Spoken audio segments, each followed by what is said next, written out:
Hey everybody, welcome back. This is the next episode of Authors Bantering. I'm Josh Bresslin, that's Ian Rogers. So this week we're going to talk about when to put your novel in the drawer, when to set it aside, when to perhaps give up on your project. I'm going to kick to you, Ian, first, because my opinion this is a little bit nuanced, and I think it's a lot of it's more depending upon someone's like instincts. But start off here, and I'll kind of put my thoughts in as we go along. No, this is something I think doesn't get talked about nearly enough. The idea of when do you quote unquote give up on a novel or move on to other things. We talk a lot about like query hell and sending the book out and waiting to hear back and making revisions and so on. And I think a lot of authors spend a lot of time on these projects that where maybe their time and energy could be spent in other ways, Yeah, especially with the querying. And I think a lot of it comes down to this idea of how passionately do you feel about this project, and how willing are you and how able are you in terms of your author abilities to revise this into something that is going to be publishable or is going to be successful in some way. yeah, And sometimes the answer is that we're simply not interested enough in the ideas anymore. Time has passed. Maybe it was something we were really interested in 3, 4, 5, 10 years ago, but it's maybe not who we are anymore, and maybe it's just too much effort, or the idea of doing severe structural edits on some of these novels we've been working on can be a little bit too much. And I think it's a really personal issue that every author should address. This idea, okay, how passionate am I about the project, and do I have other things that I want to be working on? And if bingo. the answer to Yeah. either of those questions is, it's I'm not passionate enough about this, I'd rather be working on something else, then I think you can do yourself a favor by starting a new project and setting the other one aside. It doesn't mean it's gone forever. You don't have to burn it. You don't have to disown it or anything like that. And maybe you'll come back to it or some of the ideas in a different form someday. But I think that there's a lot to be said for putting those projects aside and just getting a fresh start sometimes. I agree. I talk a lot on my channel about the idea that projects come in chapters and phases. It's much like life itself. They do. You're not the same person you are when you edit, when you finish a story, what have you. And there's going to come a point when your project just does not give the return back that you've put into it. In television, they call it jumping the shark, right? The Simpsons has been on. Simpsons, right? It's been on for like 35, I don't know, years now. I think it's getting more than that now. But Family Guy's done like 20 something seasons, right? The jokes get old. The content is no longer new. You're just doing it for the money in their case, right? So there's a time when your project, when you're not getting anything new, you're not being inventive, you're not adding anything more that hasn't already been established. And that's the time, I think, when you have to start putting it aside, either sending it off to agents, what have you, or trunking it and maybe coming back at some different point when you have something new maybe to add to your story. A lot of this, though, again, takes time. I think it takes instinct as you, the author, just get better as a writer, and you can kind of recognize where projects are and how much potential there is with them. Uh, I think I've trunked or put in the drawer, I think 6 novels before I'm about to self-publish Which, later this year. So which that, can I just say, yeah, like, that is pretty impressive to me that you've written 6 novels. Like, I yeah, haven't written 6 novels. That's a really, lot of novels just in terms of like pages okay, and just the amount of effort put into projects like that. And so I just to remind, I have one drawer novel that I wrote. I did it as my grad student yep, thesis. I worked on it for a long time. I was really proud of it, but it kind of wasn't what I wanted to focus on anymore. I thought it interesting, was too maybe difficult of a sell. huh? Um, but the idea of you having 6 books is really interesting to me. So I don't know Thanks. if you want to talk about your thought process between moving on from those 6. Like, Yeah, what made you want to move on from those books? yeah, exactly. And so what made me want to move on was just a realization that the stories, I couldn't do anything more with them at the level that I was at. It takes a lot of self-awareness to recognize that. So like the first 6 there, right, were written between I started my grad program I think in 2018. So between like 24, like in 4 years basically, it was 6 books. And I had this like Brandon Sanderson mentality of like just write, edit, just go very very quickly, right? You were part of my writing groups, you've seen me do a pretty good amount of output. And each time I was doing them, I put in a lot of serious effort. I was never writing just to be done. I was writing to potentially query each one. So the very first one I wrote, it's a novel called Cindy. It'll never be seen the light day, I'm sure. It's a horror novel. I enjoyed doing it, but I pushed it really really far. Like in like the time I started from my first serious writing project till then, I feel like I pushed my boat pretty far along that pond. This little paper boat, made out of newspaper, whatever. You kind of blow on it and it just kind of goes across the water there, and you try to get it as far as you can go. I felt like it went pretty far, but at a certain point, you run it. Your skill limits you, and so when I queried, I got a bunch of rejections, and I knew right then I was like, okay, yeah, I knew I was going to query. I was like, maybe I'll get lucky. Probably not. This is not my skill. I'm not there yet. And then the second novel I wrote, it was better than the first one. It was better. Again, it was not where I thought it could be. Again, I really enjoyed it. I loved it. I queried it. And again, got more rejections. Same thing with third, fourth, fifth, sixth. When I went to my grad program, though, that was when I recognized, I think part of it is a realization of both frustration where you go, okay, I just don't want to do this. I don't want to feel this way anymore. I don't want to feel this kind of anger. This one's got to be it. Like, you got to, and you kind of double down. But also, you look at your prior works and you go, okay, all that I can see the flaws in. I think for most people when you trunk a novel, you can see the flaws in it, right? You sort of in the back of your mind kind of know, if they don't take it, I can see what they would say. And yeah, I don't agree. I don't think it should be a deal breaker, but I can see them making this comment and what have you, right? And that's probably what you should be doing when you consider trunking it, is looking at it and going, all right, I can see what they're going to say no about. The word count's off. It's so against the tropes of my genre that there's just not much marketability for it, right? It's what I think is new and innovative. They're going to think just bucks a trend and doesn't offer anything. It could be just, and often for your first ones, your prose is not very good. Your prose, your storytelling, you don't have the mechanics down yet. And that just comes time and effort. And unfortunately, you need reps. You need to put time in, and that comes with putting your book down, putting pages down. And that's why you should never ever hate yourself for trunking it, because you've improved your skill. Yes. It's like yeah.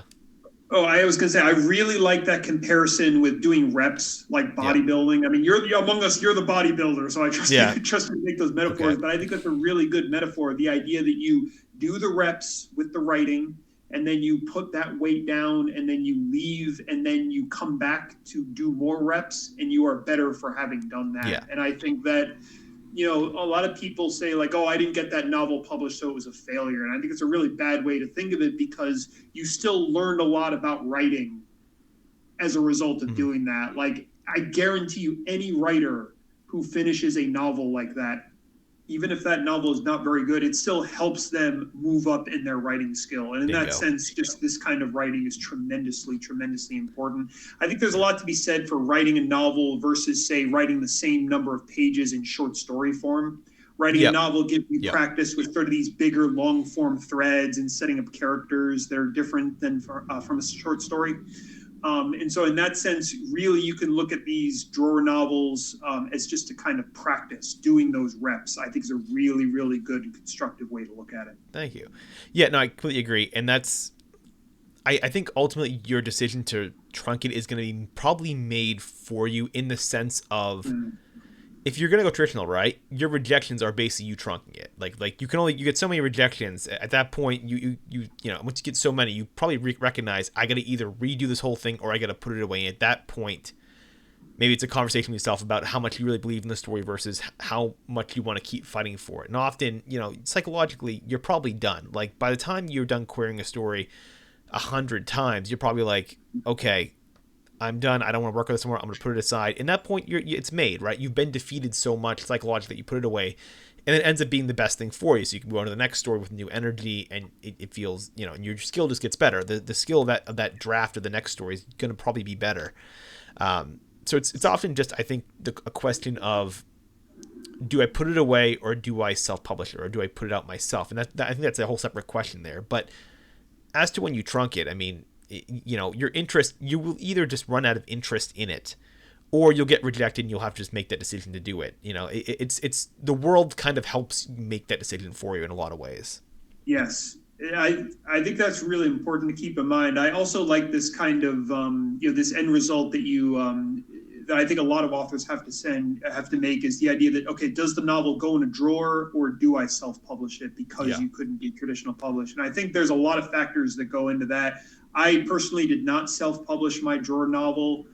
One, because I knew that self-publishing is very difficult and involves a lot of Mhm. time and energy that I personally wanted to spend in other ways. Yep. So that seemed like a better investment of time to me to be doing that. And then two, I think, I thought about this novel and, began to look at it more critically. And I thought, okay, do I want this to be my debut? Do I want this to be my first line on my other works by Ian M. Rogers kind of list? And in some ways, I thought, okay, maybe not in this form. And that was a really difficult thing to admit to myself. But it was, after 7 some odd years of working on this novel, I thought, okay, maybe this is the way it's going to be now. And again, I think that's a personal choice that every author has to make about Yeah. whether to do self-publish or drawer.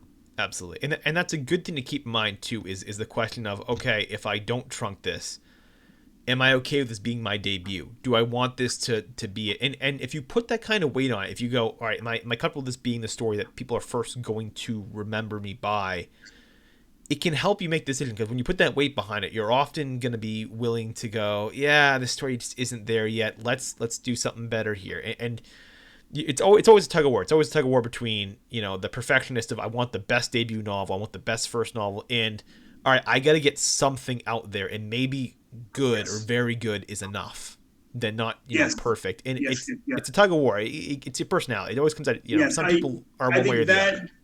that aspect, again, like, there's a world of difference between pretty good and not good. Like, Yes. there's a grand canyon between those two things. And Bingo. I think Yep. that, again, the difference between pretty good and perfect is often pretty small. But Mm-hmm. again, the difference between pretty good and bad is very, very large. Yep. And if you're looking in the mirror and, getting feedback and looking at things honestly, and your novel is not good, then I think you really, really need to think Yeah. carefully about whether you put it like that. That's a whole different ball game right there. I'm going to tell one anecdote. I'm not going to tell the writer's name, but I knew a writer a few years ago who was, getting up there and starting to get noticed. And over the course of, like, going out with him and having a beer, he admitted that years before he had written a sprawling, not very good, too long, overly dramatic novel that he self-published and put his name on, and is out there and you can find it. And he was ashamed of it. He was embarrassed. And again, this was a hindsight, years later type Yep. of issue. And, he talked about what he would have done differently with that work and so on. But now he's, getting noticed and reinventing himself. And he's, set that first novel aside. So that's not going to be on his CV or on his list of other works by. And again, I think that does happen sometimes. So I didn't mean to scare anybody in the terms of, if you self-publish a novel that's not very good, it's you own it forever. I think there's plenty of ways to distance yourself from works like that, Yep. especially as you grow as a person. Bingo. Exactly right. And that's, and it's, I think there's a lot of writers who definitely, especially when it comes to self-publishing too, often I think lament. I've seen it before too, where like they put their first stories up, and yeah, they probably do regret it because it's not as good as the other stuff, and they kind of go, man, I really wish I waited a couple extra years and maybe put this story out or got tricky published this way. There's a YouTuber who took their self-published story, the first one, down. They're pretty well known for self-publishing. They took it down. And it was not very good. I don't want to say the person's information, but like, yeah, the story itself is not very, very good. In fact, I wish I'd kept it. I actually ended up I think I donated or something like that. I wish I'd kept the copy of it, because now it might be, I don't know if worth money, but like now it's pretty instructive. It's a good reminder of like, hey, the first thing that you go with, the thing that you keep saying, everyone tells me no, but it's really good. You do or may end up regretting it at some point. And yeah, again, it's patience. I think it's a lot of patience. I think it's a lot of just recognizing what has potential and what doesn't. Well, it's interesting that you mention YouTube specifically, because I think on the internet and with social media, I think especially with YouTube, there's a history of, YouTubers who start a channel and maybe their early work, their first few videos is not very good. It's bad quality, Yeah. bad production, bad, story, bad setup, whatever. And I know, quite a few YouTubers who, you go on their channel and those early videos at one point or another are quietly taken down. Yep. And they only go back so far, so that the really old ones are missing and they're, changed to private or whatever. Yep. And I think that there's a difference between, being ashamed of your early work and saying like, oh, this is definitely not me, I would not want to be associated with that, and then kind of quietly distancing yourself from it. It's the idea that if somebody finds your YouTube channel or your author page or your whatever, you want to direct them to the good stuff, to the new stuff, and you want to not disown the older stuff, but maybe make it a little bit more difficult for other people to find. If somebody finds it, of course, that's fine, or if they want to ask you about it or whatever, I'm not going to pretend I didn't make it. But I think there's plenty of precedent for just sort of quietly creating distance there. Bingo. Yep, I agree. And again, self-awareness. It always comes back to self-awareness, ultimately. Yes. Yeah, man. Yes. So, with that, I definitely hope that you enjoyed this episode here. If you did, please make sure to like, share, and subscribe. And as always, as well, we want this to be a resource. So if you have any kind of topics you ever want to discuss, leave it in the comments so we can perhaps go over it in a future video. But with that, we'll sign off here. I'm Josh Bresslin, that's Ian Rogers, and we will see you all next week. Take it easy.